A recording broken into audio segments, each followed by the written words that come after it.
비트코인이 최고점이 여기였죠. 네, 이 구간에서 조정 한 파동을 줬어요. 이런 식으로 한 파동을 쭉 내리고 반등을 주고 있는 모습이지만 이 반등이 하나의 채널링 안에서 꾸준히 일어나고 있죠. 이거는 저번 생방송에서 아마 다뤘을 거예요. 네, 이쯤이었을 거예요. 그쵸? 11일쯤 이거 돌파하고 지지받고 올라가려나 내려가려나 이런 구간에서 방송을 하셨을 것 같은데, 그때도 이 채널링을 보여드리면서 말씀드렸습니다. 만약에 상승 추세가 나올 것이면 결국에는 뭐다? 이 채널링을 하방이 아닌 상방으로 돌파할 가능성이 높다. 하지만 기간이 지나면 지날수록 그 난이도가 올라가기에 그 전에 빠르게 돌파하고 올라가면 좋을 것 같다. 뭐 대충 이런 관점이었죠. 어쨌든 관점대로 매매하셨더라면 여기가 매물대였고, 여기서 저항을 보다가 이 박스권 안에서, 그쵸? 이 박스권 안에서 돌파하는 구간으로 리테스트 자리에서 롱을 타는 거 괜찮다라고 추격하라고 말씀드렸어요. 그리고 결국에는 그게 이 타점이 되는 것이고, 아직까지는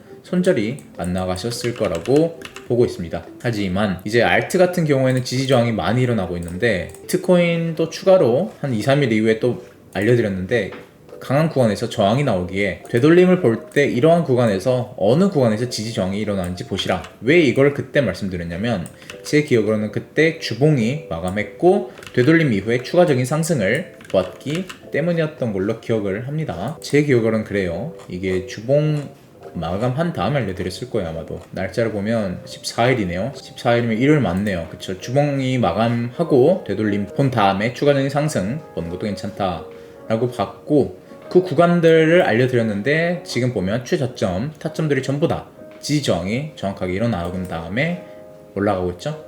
추가로 말씀드린 저항 구간 또한 정확히 준 모습이고요. 그래서 만약에 이 구간들을 보시면서 매매했다라면 이런 구간이 아마도 타점이 될 것이며, 손절은 저는 좀 보수적으로 채널링이 깨졌을 때 손절하거나 아니면 다음 구간 손절하는 것도 나쁘지 않다라고 보고 있습니다. 확실한 건 이 채널링이 유지되면 유지될수록 상승 추세도 계속 이런 식으로 갈 가능성이 높아요. 지금 그렇죠? 이렇게 곡선으로 움직이고 있기 때문에 결국에는 언제 어디에서 이렇게 빠르게 이평을 타면서 올라갈지 모릅니다. 이더리움 같은 경우에는 큰 방향성은 안 주었고요. 저번에 이제 방송 끝나고 1차 저항 구간에 도달했다라고 여러분들에게 말씀을 드렸었죠. 이더리움 지지 저항 구간이라고 도달했다고 말씀드렸습니다. 그렇죠? 저항 구간에 도달했기 때문에 여기서는 1차적으로라도 익절을 저는 가져갔고요.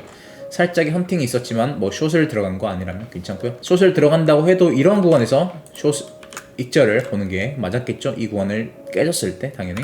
이 구간이 제 기억으로는 피보나치와 매물대가 겹치는 자리였던 걸로 기억해요. 그래서 제가 원했던 것은 여기까지 되돌림을 주는 거였어요. 그래서 여기에서는 지지를 받고 올리는 거였는데, 뚫더니 결국에는 여기가 저항 구간으로 바뀌고 지금 다시 한 번 더 뚫으려고 시도하려는 모습으로 보입니다. 여기서 뚫으려고 시도를 하게 된다면 결국에는 이런 식으로 역회설이 나오기 때문에 나쁘지 않고요. 뚫고 상승이 나왔으면 좋겠네요. 지금 도미넌스도 지금 그렇게 힘이 있진 않아요. 아래로 깨지면 좀 안 좋긴 한데, 어쨌든 비트코인 도미넌스 또한 같이 빠지고 있기 때문에 나쁘지 않다고 보는데, 알트들의 도미넌스는 좋거든요. 이것도 예전에 공유해드린 채널링인데, 결국에는 이런 구간에서 지지를 받고 오를 것이다 라고 말씀드렸고, 실제로 지지를 받고 오르려고 했지만 실패를 한 다음에 한 번 더 위로 터지면서 리테스트하고 상승하면서 신고점을 돌파하는 모습이죠.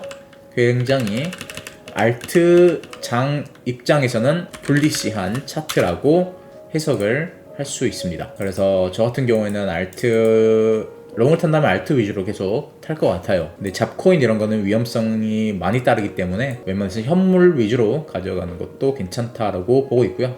웬만해서는 알트 위주로 제가 했던 것 같아요. 이거는 이제 others dominance, 그러니까 비트코인 이제 제외하는 거죠.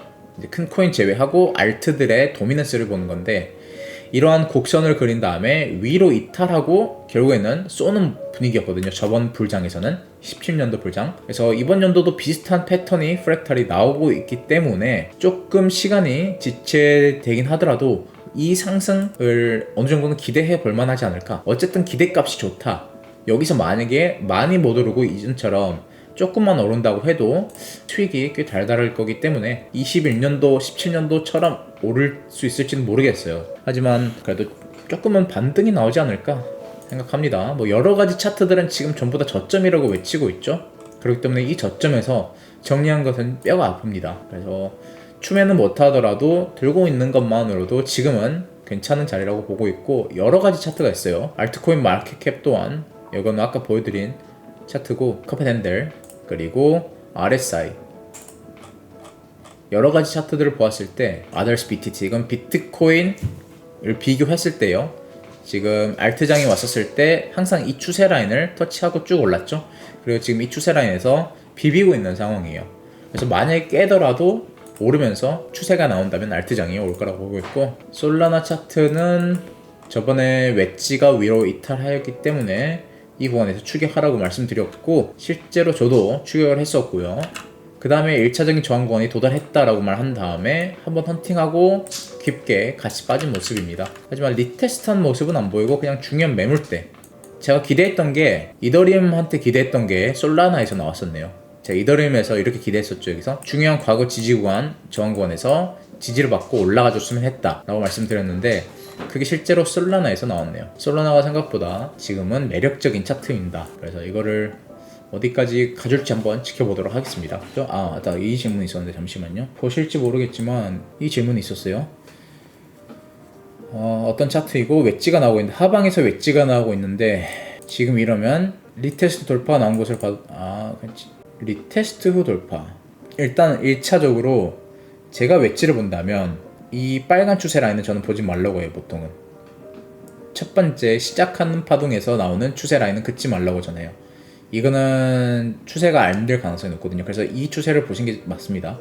근데 이 추세를 보시면 터치한 게 한 번밖에 없어요. 그래서 다시 그으셔야 돼요. 이게 하나, 둘, 세 번은 있는지 최소한 두세 번은 있어야지 그게 맞는 추세 라인이고, 만약 그게 없다 그러면 이거는 웨지가 아닐 가능성이 높아요. 맞다라고 보면 리테스트한 모습은 안 보이고 토큰 돌파한 걸로 보입니다. 네, 돌파할 건가요? 라고 저는 해석을 했었는데 그게 아니었네요. 일단은 웨지가 나올 수 있는 구간 총 3구간이죠. 그거에 따라 방향성과 추 파동이 갈리는데, 리딩, 엔딩, 4파, 2파 조정 파동이에요. 그래서 2, 4파 조정 파동 같은 경우에는 비트코인에서도 이런 거죠. 이걸 조정이라고 볼 수 있는 거예요. 그래서 하나의 불 플래그 패턴에서 채널링이 나오는 게 아니라 웨지 파동을 주고 올라간다. 이게 2파동이 될 수도 있고 4파동이 될 수도 있어요. 그리고 1파, 5파동. 자, 여기서 만약에 5파동이 끝났어요. 그럼 이게 뭐겠어요? 1파동이겠죠? 그러면 되돌림 주고 고점을 돌파하는 게 아니라 오히려 하락으로 갔었더라면 이거는 리딩 다이고널이 되는 거예요. 자, 반대로 이런 걸 5파동이라 불리겠죠? 여기는 웨지가 딱히 아니긴 한데, 예를 들어서 여기가 웨지라고 해볼게요. 그럼 여기서 1파, 2파, 3파, 4파 주고 5파동이 이런 식으로 나오고 여기서 끝났다. 그럴 때는 반대로 간다. 이렇게 해석이 되는 거예요. 그래서 어느 구간에 나온지에 따라, 어느 파동인지에 따라 이제 추후 방향성이 갈릴 수 있다. 이걸 이제 말해주고 싶었는데, 지금 비트코인 올라가고 있는 파동 전고깨로 간다고 생각하시나요? 일단 제가 봤던 저항 구간이 118이었는데 118 맞나요? 116부터 말했었네요. 116 그리고 117, 이 정도. 지금 1175 정도 깨려고 하는 모습이지 않나요? 계속 저항이 나오고 있긴 한데, 보통 이게 왜 지금 애매하냐면, 조정으로 이어질 때 반등 파동이고 추가적으로 하락으로 이어질 때 여기서 나온 특징이 있어요. 첫 번째 뭐냐? 되돌림 0.5에서 618 구간 안에서 저항이 나온다. 두 번째, 하나가 조정 파동으로 움직인다. 그 뜻은 무엇이냐? 3파동. 이런 식으로 주고 이런 식으로 주고 임펄스를 갑자기 쾅쾅쾅 올려요. 또는 또 다른 패턴 뭐냐? 채널링. 이 두 가지거든요. 이 두 가지가 전형적인 조정 파동의 프랙탈이에요. 근데 지금 두 번째인 채널링으로 움직이고 있죠. 그리고 0.5에서 6189원을 아직 못 뚫은 상황이긴 해요. 하지만 소파동으로 들어가거나 우리가 좀 더 큰 캔들을 보았을 때는 괜찮다. 저도 몰라요. 올라가면 올라가는 거고 깨면 올라가는 거고, 저번 방송에서도 말했지만 이 채널링은 깨야 돼. 1차적으로 이거 못 깨면 결국에는 무한 횡보하다가 어디까지도 전 봤냐면, 과거에 더블탑까지도 봤어요. 저는 이런 식으로 가다가 이렇게 내리는 경우도 봤어요. 이거 여러분들도 많이 봤었을걸요? 꽤 예전에 있었을 텐데, 진짜 예쁘게 채널링으로 고점까지 준 다음에 내려가는 경우는 진짜 없거든요. 근데 그런 경우도 존재해요. 분명히 여러분들도 겪었을 거예요. 매매를 많이 하시는 분이라면.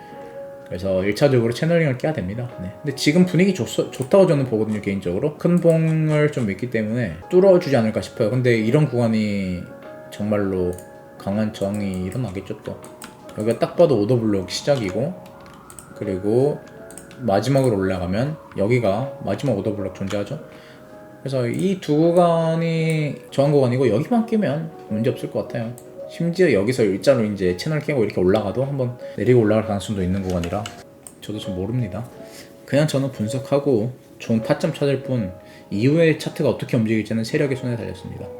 네, 다음에 또 뵐게요.